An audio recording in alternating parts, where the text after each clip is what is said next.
Bonsoir à tous, bienvenue dans le flash de 18 h, vous êtes sur RTI 1. Nous sommes à 24 heures du dernier délai de dépôt des dossiers de réclamation pour les élections régionales et municipales couplées. La Commission électorale indépendante CEI a reçu à ce jour 63 dossiers de réclamation pour les municipales et 13 pour les régionales. La première dame de Côte d'Ivoire, Dominique Ouattara, a reçu aujourd'hui la directrice Afrique de l'UNICEF. La protection des enfants de Côte d'Ivoire est au cœur de cette rencontre. Awa Touré. La directrice régionale pour l'Afrique de l'Ouest et du centre de l'UNICEF, Marie-Pierre Poirier, et la première dame de Côte d'Ivoire, Dominique Ouattara, ont fait le point sur la situation des droits des enfants en Afrique de l'Ouest et plus particulièrement en Côte d'Ivoire. L'enregistrement des naissances, l'élaboration des extraits d'actes de naissance pour tous les enfants et la lutte contre le travail des enfants ont été longuement évoqués lors de cette rencontre. Faire le point sur un ou deux des sujets qu'elle a accompagnés personnellement, des droits de l'enfant très importants qui sont en train de faire des avancées importantes au Sénégal. Le premier est l'enregistrement des naissances.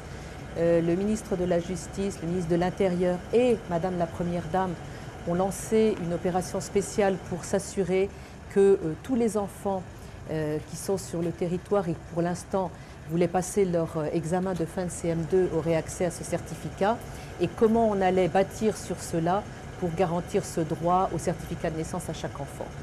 Je suis sortie de cet entretien confiante que certaines des difficultés que nous avons rencontrées allaient être surmontées et que d'ici la fin de l'année, on allait avoir un nombre important d'enfants qui allaient recevoir ces certificats qui mettraient la Côte d'Ivoire en position de leadership pour donner des modèles qui pourraient être répliqués dans les pays avoisinants. Madame la Première Dame a réaffirmé l'engagement de la Côte d'Ivoire pour être un pays leader, non seulement conceptuellement, mais avec des résultats concrets. Marie-Pierre Poirier a par ailleurs indiqué que l'UNICEF sera toujours aux côtés de la Côte d'Ivoire dans le cadre de la mise en œuvre de ses actions en faveur de la protection des enfants. À Yamoussoukro, c'est la fin du colloque international sur l'œuvre de paix de Félix Houphouët-Boigny. En 72 heures, des chercheurs dans diverses disciplines venus d'Afrique et d'Europe ont revisité les actions fortes de paix posées par le premier président ivoirien. Ils ont analysé les obstacles à la paix en Côte d'Ivoire et il en ressort plusieurs recommandations qui sont destinées aux Ivoiriens et aussi au monde entier. La filière avicole ivoirienne a connu un essor important ces dernières années, grâce notamment au plan stratégique de renforcement de l'aviculture. Elle pèse aujourd'hui 250 milliards de francs CFA et emploie 250 000 personnes. Mais la filière reste difficile pour les petits aviculteurs ivoiriens. Elle manque de modernisation et la plupart des exploitations restent dans la précarité, souffrant de manque de financement et d'encadrement. Nous vous proposerons dans le journal de 20 h une incursion dans l'univers de ces petits aviculteurs ivoiriens en quête de soutien et de reconnaissance. Au Kenya, ils ont été arrêtés hier lundi. 2 députés sont accusés d'avoir attisé des conflits ethniques depuis plusieurs semaines. Ces affrontements intercommunautaires dans le nord du Kenya ont débuté le 9 octobre et ont fait une quinzaine de morts, plus de 650 familles déplacées et une quinzaine d'écoles fermées.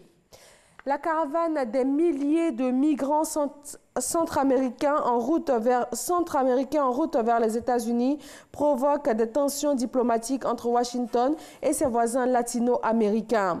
Le président américain a annoncé que son administration allait couper ses aides financières au Honduras, au Salvador et au Guatemala.